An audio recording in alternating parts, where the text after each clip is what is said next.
आज हमारे देश की बहन बेटी सड़कों पे बैठी हुई हैं। आज आप ये बात बताओ, हरियाणा से कौन अपनी बहन बेटी को आगे निकालेगा? आज हमारे ले देकर के हरियाणा बचा था, जहां से कुश्ती के अंदर मेडल आते हैं, ओलंपिक के अंदर आवाज अगर भारत की कहीं गूंजती है, आज जनगणमन हमें सुनने को मिलता है कि हाँ हमारे भारत के देश के लोगों ने मान सम्मान बढ़ाया। आज उन बहन बेटियों को मान सम्मान अपना बचाने के लिए सड़कों पर बैठना पड़ रहा है। आज सरकार कार्रवाई नहीं करती, आज सरकार FIR लॉन्च नहीं करती। आज समझो आज सरकार कितना डरती है। आज समझो जिन्होंने पहलवानों ने पटकियां दे करके विदेशों को धूल चटा दी, आज वो लोग अपने देश की मिट्टी को आपने माथे में लगा के घूमने वाले लोग अपने मिट्टी को बचाने के लिए सड़कों पर बैठे, उनकी आवाज को बुलंद करने के लिए भारत के लोग नहीं आ रहे। अंधभक्ति का चोला इस प्रकार लोगों में ओढ़ लिया है कि उनको पहलवान के अंदर भी और राजनीतिक मुद्दे नजर आते हैं। कोई लोग ये कह रहे कि ये वो लोग थे जिन्होंने किसानों का समर्थन नहीं करा, कोई ये कह रहा कोई वो कह रहा। अरे पर एट दी एंड है तो भारत की बेटी। आप भारत की बेटी के लिए आवाज नहीं उठा सकते, आप सड़कों पर नहीं आ सकते कि हम लोग चाहते हैं कि भारत के लोग एकजुट हो, भारत के लोग हमारे साथ खड़े हो। और आज भारत के लोग यहाँ पर बहुत कम तादाद में देखने को मिल रहे हैं। आज आम जनमानस को चाहिए कि वो लोग अपनी नौकरी से एक दिन की छुट्टी लेकर के आए और इस आंदोलन का हिस्सा बने। ये देश का भविष्य खड़े आप दिखाओ। ये पहलवानों के घरों से आने वाले हरियाणा के छोड़े हैं जो आज अपनी लड़ाई को लड़ने के लिए खड़े हैं, अपनी बहनों को यहाँ पे सुरक्षित महसूस कराने के लिए खड़े हैं कि उनकी तरफ कोई आंख न उठा सके। पर आज हमारे देश के अंदर हर चीज को ताक पे रख दिया गया, जो भी आवाज उठाए। अरे जंतर मंतर तो आज वो एक माहौल बन चुका है। उधर फौजी बैठे हैं, समझो उधर किसान बैठे हैं, इधर देश के पहलवान बैठे हैं। अरे देश के हर उच्च वर्ग को, एक किसान को, पहलवानों को अपने सड़क पे बिठा दिया।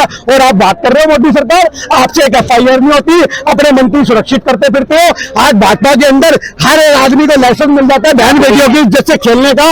आज उसके लिए कौन खड़ा होगा? बेटियों के लिए प्यार सिर्फ इनके फोटो में नजर आता है। आज इनको अपनी राजनीति चमकानी होती है क्योंकि उस समय बेटियों ने भारत का मान बढ़ाया था और आज इनके नेताओं का मान गिरा रही है। तो आप समझे इन्हें कैसे वो रोटी हजम हो जाएगी? मोदी सरकार एक वो सरकार है जो किसी मुर्दे के साथ भी फोटो खिंचा लेगी अगर उसको फायदा मिलता होगा। आप समझो ये कब्र में जाकर के भी मोदी ऐसे फोटो खिंचा लेगा, सेल्फी ले लेगा अगर उसका राजनीतिक स्वार्थ सिद्ध होता होगा। पर अगर आज देश की बेटियां यहाँ पे बैठी है, अब आओ ना फोटो खिंचवाए और बोले मैं समर्थन देता हूँ, मैं उस मंत्री को बर्खास्त करता हूँ, मैं FIR की मांग करता हूँ। होम मिनिस्टर आए कि हम बोले कि हम कार्रवाई करेंगे। अरे तुमसे इस्तीफे नहीं दिए जाते। आज सबसे बड़ी बात यह है कि जिस बंदे के ऊपर ये चार्ज लगा ब्रिजभूषण के खिलाफ, उसका अब तक इस्तीफा नहीं हुआ। आप कार्रवाई की बात कर रही है। आप समझो वनीता फोगाट ने भी बोला कल कि हम चाहते हैं कि भैया कार्रवाई हो, हम चाहते हैं कि हमारी FIR हो। मतलब आज एक बात सोचो, ये वो मोदी जी हैं जो बोलते थे बेटी बचाओ और बेटी पढ़ाओ, और थोड़े दिन बाद इन्होंने अपना जुमला चेंज कर दिया, बेटी बचाओ और बेटी पढ़ाओ पे आ गए। तो शायद इनके मंत्रियों ने वो फॉर्मूला चुरा लिया और बेटियों का शोषण शुरू कर दिया। आप इस बात से समझो, भारत की जनता को समझने की बात है कि एक अंतरराष्ट्रीय खिलाड़ी अपनी FIR लॉन्च नहीं करा पा रही तो आम जनमानस की बेटियों को कहां से न्याय मिलेगा? आप यहाँ पे खड़ी हो, कोई मोदी बग आपके बदसलूकी कर दे तो आप भूल जाओ, आपके ऊपर कोई कार्रवाई के लिए मजबूती से पुलिस खड़ी होगी, आपको लांछन लगा देगी। ये तो लड़की कैरेक्टरलेस है, ये हमारे देश की सूरत बन चुकी है।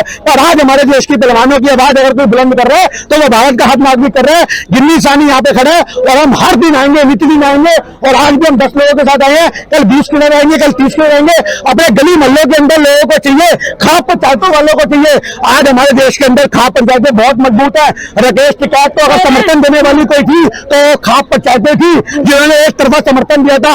आज हम उस हरियाणा के लोगों से, आज जितनी जगह खाप पंचायतें हैं उन सभी से कहते हैं कि अपनी बेटियों के समर्थन के लिए आओ। अभी भूपेंद्र सिंह हुड्डा जी आए थे, अभी उदित राज जी आए थे, उन्होंने खुला समर्थन दिया। आज राजनीति की बात नहीं होती। आज भूपेंद्र सिंह हुड्डा को पता है कि मेरे क्षेत्र की बेटियां बैठी हैं, मेरे भारत की बेटी बैठी है जिन्होंने भारत के नाम को आज विदेशों में गूंजवाया है। आज उनको अपने न्याय के लिए सड़कों में बैठना पड़ रहा है। ये चीज सोचने की बात है कि हमारे देश की बेटियों को न्याय कब मिलेगा? मोदी जी, आपके मंत्री क्या अपनी राजनीतिक चोला ओढ़ करके बहन बेटियों का बलात्कार करना, शोषण करना, कुलदीप सेंगर जैसे लोग पूरी बेटियों को मरवा देते हैं, उनके वकीलों को मरवा देते हैं। पर आज तुम पहलवानों की तरफ नजर नहीं उठा सकते क्योंकि उनके साथ ये देश के छोटे पहलवान खड़े हैं जो तुम्हारी बख्शियां पार देंगे। बख्शियां याद रखना, तुम्हारे मंत्रियों ने कपड़े फाड़ के भेजेंगे भारत के लोग। और 2024 के अंदर मैं कहता हूं इतना बड़ा बदलाव करो, इतना बड़ा बदलाव करो कि इनको अपने दुख दर्द, कहते हैं ना आदमी जब कर्म करता है तो उस समय पता नहीं लगता कि मैं क्या कर्म कर रहा हूं। आज ये लोग राजनीतिक सत्ता के नशे में चूर हैं और 2024 में इनकी ऐसी जमानतें जब्त करा के भेजो कि इनको पता लगे कि सत्ता में रहते हुए इन्होंने बहन बेटियां भी नहीं बख्शी। जिस देश की महिलाओं को इन्होंने सड़कों पर बिठा दिया वो सम्मान करेंगे। ये बात आप समझ जाओ, ये वो लोग हैं जो खिलाड़ी के साथ आदमी अगर विराट कोहली अच्छा खेलता है, छक्का मारता है, तो मोदी जी ट्वीट करके कहते हैं वाह वाह विराट कोहली ने अच्छा करा। जब वो 0 पे आउट होता है तो कहते हैं भारत का खिलाड़ी अच्छा नहीं कर पाया। यानी कि जब वो छक्का मारेगा तो मोदी का बेटा बन जाएगा, जब वो 0 पे आउट होगा तो भारत का खिलाड़ी ने अच्छा नहीं किया। आज ये सोचने की बात है, दोहरी रणनीति कब तक चलेगी? आप समझो, नीरज के साथ भी इन्होंने भाला फेंकते फोटो अपनी खिंचवाई थी। आप समझो, मैं तो कहता हूँ ये वो पिनौती है, खिलाड़ियों को इनसे 4 कदम दूर रहना चाहिए। मोदी सरकार के अंदर जितने मंत्री हैं और मोदी सरकार खुद है, ये एक पिनौती है। आज जो खिलाड़ी इसके साथ खड़ा होगा उसका सर्वनाश निश्चित है। अगर आज मैं पिता हूं तो क्या मैं अपनी बेटी को रेसलिंग के मैदान में उतारूंगा? बिल्कुल नहीं उतारूंगा। मेरे मन में डर होगा, मेरी बेटी तिरंगे का मान तो बाद में बढ़ाएगी, पहले अपनी इज्जत गिरा लेगी। क्यों? क्योंकि इनकी फेडरेशन के अंदर ये काम होता है। इनके अंदर दलाल बैठे हुए लोग हैं जो निष्पक्ष मांग नहीं करते, उनका इस्तीफे की मांग नहीं करते। अरे सोचो यार, आज आप समझो हरियाणा की मिट्टी से आने वाला एक बाप भी अपनी बेटी को खेल में उतारने से पहले 100 बार सोचेगा।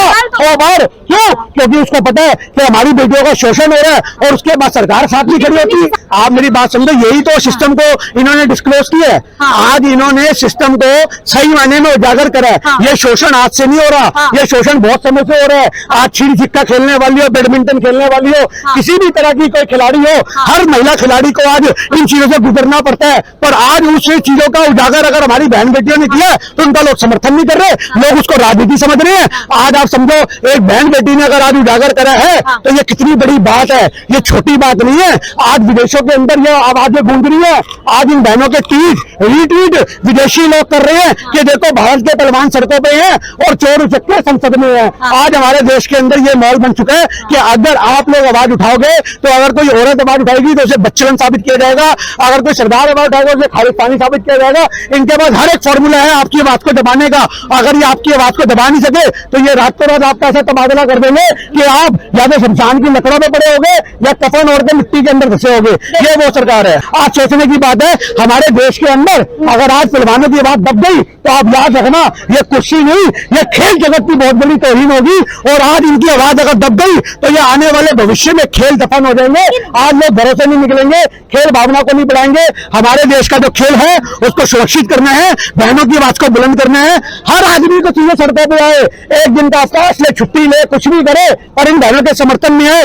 जंतर मंतर में इतनी तादाद में पब्लिक इकट्ठी हो गए कि आज पूरे देश के मिलिट्री भी यहाँ पे उनको काबू करने के लिए कम पड़े। जो अंत वक्त है उनका बाप होगा मोदी, और हमारे लिए हमारी बहन बेटे सबसे पहले हैं। आप याद रखो, उन बहन बेटों की आवाज आज भी बुलंद कर रहे हैं, कल भी बुलंद करेंगे। कल पोस्टर लगवाएंगे मोदी सरकार के खिलाफ, अपने पूरे क्षेत्र के अंदर बॉयकॉट करेंगे। आप समझे इस बात को। और मैं पूरे हरियाणा के लोगों से कहूंगा, गली गली खंभों में पोस्टर लगाओ, मोदी सरकार हटाओ और बहन बेटियों को बचाओ। आप समझो, अरे आप बहन बेटियां सुरक्षित नहीं है। ये हमारे देश के अंदर बहन बेटियों की इज्जत दांव पे लगी हुई है। ये देश दांव पे नहीं लगा हुआ।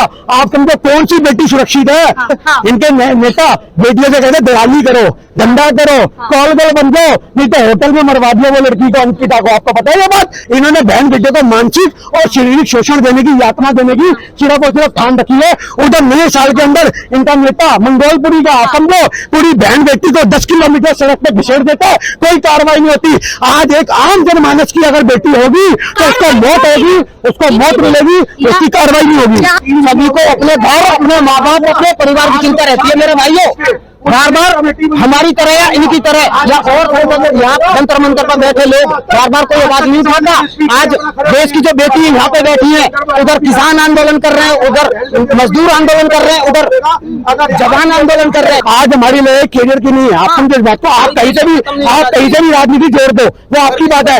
अरे ये वो बेटियां हैं जो हरियाणा की मिट्टी के अंदर 500 पहलवान आए दिन खड़े करेंगे। हम ये चाहते हैं ब्रिज मोहन का इस्तीफा हो, उसके ऊपर निष्पक्ष कार्रवाई हो, उसके ब्रजभूषण का इस्तीफा हो, उसके ऊपर निष्पक्ष कार्रवाई हो, सारी जांच कमेटियां उसके लिए खिलाफ काम करें और आज हमारी बहन बेटियों को यहाँ पे न्यायपूर्वक तरीके से उठाया जाए और उनको एक आश्वासन सिर्फ मुंह जबानी नहीं, लिखित में दिया जाए कि हम इस जांच में निष्पक्ष जांच करेंगे और उसके खिलाफ FIR करेंगे। और आज आपके साथ पूरा हिंदुस्तान खड़ा हुआ है, ये जब तक उनकी सुरक्षा की भी। और यहाँ से जब हमारी बहन या बेटियां जाएंगी तो हम कहते हैं कि उनको Z+ सिक्योरिटी दी जानी चाहिए। वो कंगना रनौत जैसी औरतें जो ठुमके मार मार के देश के लोगों की आंखें खराब करती फिरती हैं, अंग प्रदर्शन करती हैं, उन लोगों को तुम जड़ में सिक्योरिटी देते हो क्योंकि वो तुम्हारी राजनीतिक पिट्ठू है। हमारी बहनों की सुरक्षा यहाँ पर खतरे में है, हमारे देश की बहनों की सुरक्षा खतरे में है। आज हम लोग पहले हमारी बहनें जिस दिन यहाँ से जाए तो बजरंग पुनिया को, साक्षी मलिक को, गोकाट को, सारी बहन बेटियों को एक सुरक्षा के तौर पर जड़ में सिक्योरिटी दी जानी चाहिए सरकार की तरफ से। और आज उनके खाने को भी अगर कुछ दिया जाए तो उसकी भी जांच होनी चाहिए। ऐसी कमेटी बनाने की जरूरत है। अगर आप ऐसी कमेटी नहीं बना सकते तो मोदी सरकार आप लोग पेटीकोट पहनो, चूड़ियां पहनो और लाल बत्ती पे खड़े हो। तुम लोग इसी लालच, हम मोदी सरकार में जो बहन बेटियों को न्याय नहीं दिला सकते उनकी बात कर रहे हैं। इनको पेटीकोट पहनाओ, इनको चूड़ियां पहनाओ, इनको लाल बत्ती पे खड़ा कर दो एक बिंदी लगा करके, क्योंकि ये सरकार के लोग नपुंसक हैं। अगर ये बहन बेटी के साथ भी खड़े रहते तो ऐसे लोगों को हम नपुंसक कहते हैं और छोड़े में कहते हैं। मोदी सरकार का इस्तीफा आज लोगों को मांग लेना चाहिए अगर बहन बेटे के आप लोग नहीं खड़े तो। हमारी हर वीडियो सबसे पहले देखने के लिए चैनल को सब्सक्राइब करके दबाएं बेल आइकॉन।